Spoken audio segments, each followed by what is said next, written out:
ماذا يريد الله منك؟ أقام السماوات والأرض وأنزل الكتب وأرسل الرسل، وبعدين يأتي الإنسان ليلعب. مر ابن جريج على قوم يلعبون فقال لهم: لم تلعبون؟ قالوا: فرغنا. يعني كنا اللي كان في وظيفة واللي كان بيشتغل مش عارف، فرغنا. قال: أقال الله عز وجل فإذا فرغت فالعب، ولا قال إذا فرغت فانصب؟ انصب أي قف لعبادة ربك. هذه وظيفتك الأولى والأخيرة، أن تكون عبدا لله عز وجل، أن تكون عبدا لله عز وجل.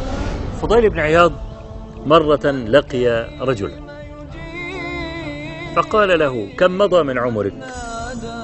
قال له الرجل: 60 عاما. فقال له الفضيل: أنت منذ 60 سنة وأنت سائر إلى الله، وأنت سائر إلى الله. فقال الرجل: إنا لله، وما العمل يا أبا علي؟ قال: أحسن فيما بقي يغفر لك ما مضى، إنما الأعمال بالخواتيم.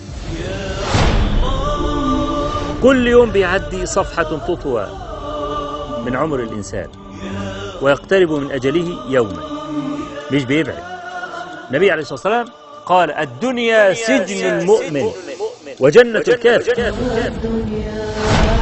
وجنة الكافر هي الدنيا بالنسبة للكافر، حتى لو كان في الضنك هي بالنسبة لما ينتظروه من الجحيم جنة.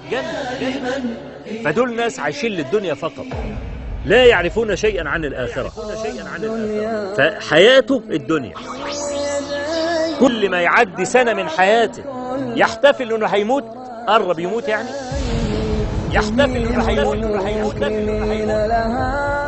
ده أشياء انتقلت إلينا من الكفرة، ولا يحل مطلقا لمسلم أن يحتفل بعيد الميلاد.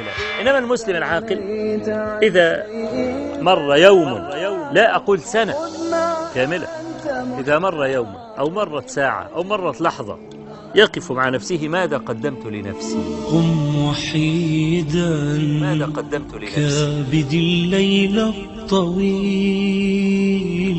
قم وصلي للجليل، ماذا قدمت قم لنفسي؟ فقد حان الرحيل. قبل أن يقف المرء على شفير النار ويقول: يا ليتني قدمت لحياتي، فيومئذ لا يعذب عذابه أحد ولا يوثق وثاقه أحد. ما عادش بقى في مهلة، ولا عاد في رجوع، ولا عاد في اعتذار، ولا الكلام ده. حتى إذا جاء أحدهم الموت قال رب ارجعون. يقول: رب ارجعون. ربنا عز وجل إنها كلمة هو قائلها، يقول كما يحب.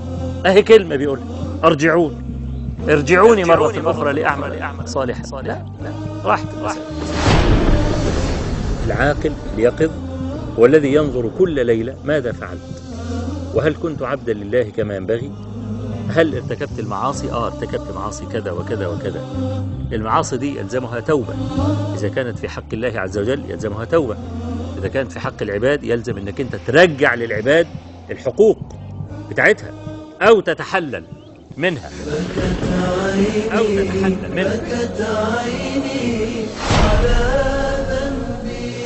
واوعى تكون متصور يوم القيامة ان في حد هيحن عليك، ابدا. الحنان اللي في القلوب ده ينزع من الناس يوم القيامة اطلاقا، لا حنان ولا عطف ولا اي حاجة. كل يقول نفسي نفسي، بدءا من الرسل. فهذا يوم مجموع له الناس، وذلك يوم مشهود، وما نؤخره إلا لأجل معدود.